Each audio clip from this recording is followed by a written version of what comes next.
been engaged with the Queensland education system for 25 years. You need a medal. She is also a social worker, deeply valuing social justice, equity and human rights. Welcome, Pia. Thank you. Hi everyone. I'm here today to speak to you as a parent. I was always clear that my children would go to our local school together with their siblings, their neighbours and their friends. I hoped for all of them to transition into high school and grow into young adults with their local kids, to become valued members of their high school community and of course be taught in the same classroom than their peers. I wanted them to attend school camps, formals and eventually graduate with their classmates. Out of my 7 children, 6 of them enrolled in high school without a problem. For one of them, enrollment was conditional. Let's see how he goes. Maybe for a year or 2, I was told. 6 of them attended school full time. One of them was only offered a part-time placement because it might be too much for him. We don't have the staff to support him every day, I was told. 6 of them attended school camps and were able to participate in all activities. One of them was only allowed to attend selected activities and had to stay with me in the caravan park down the road. 6 of them were allowed to freely interact with their peers. One of them was constantly followed by a teacher aide scrutinising every move he made. And believe it or not, every day I received a report of incidents and problem behaviours. 6 of them were allowed to choose their subjects freely, according to their interest. One of them was given very limited choice. 6 of them were assessed and received report cards. One of them got an unable to be assessed for every subject.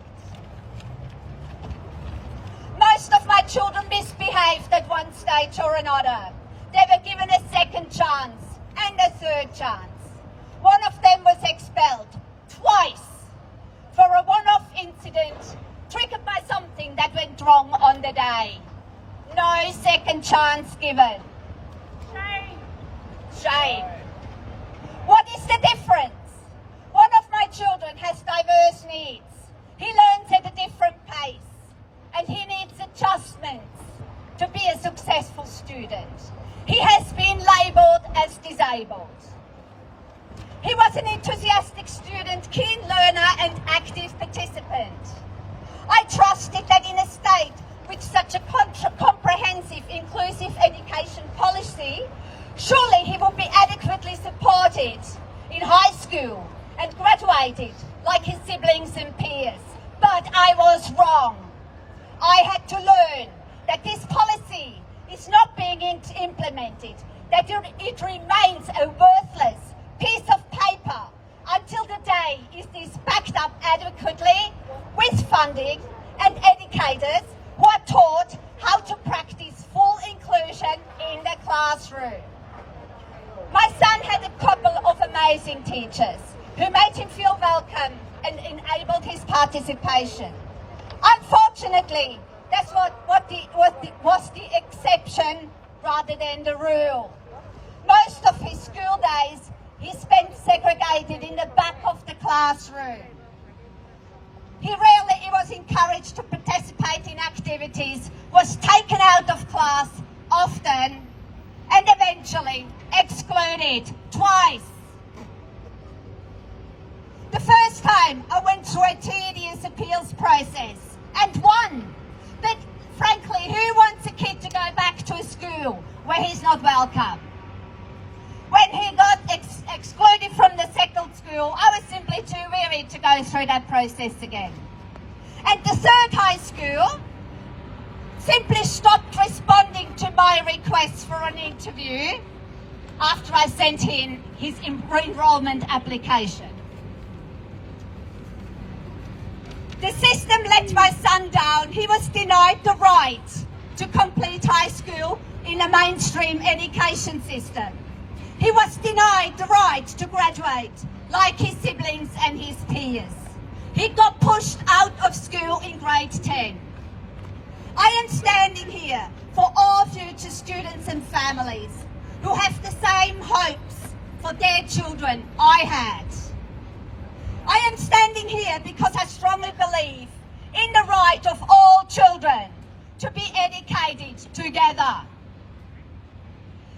There is plenty of evidence showing that true inclusive education works.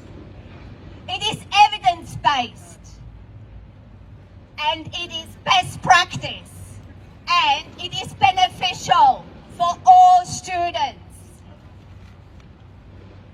I call on the Education Department to uphold all students' rights of an inclusive education in the mainstream system and for leaders being held accountable if those rights are being breached. I call on the Education Department to invest in transformation by funding inclusive practices rather than new segregated infrastructure.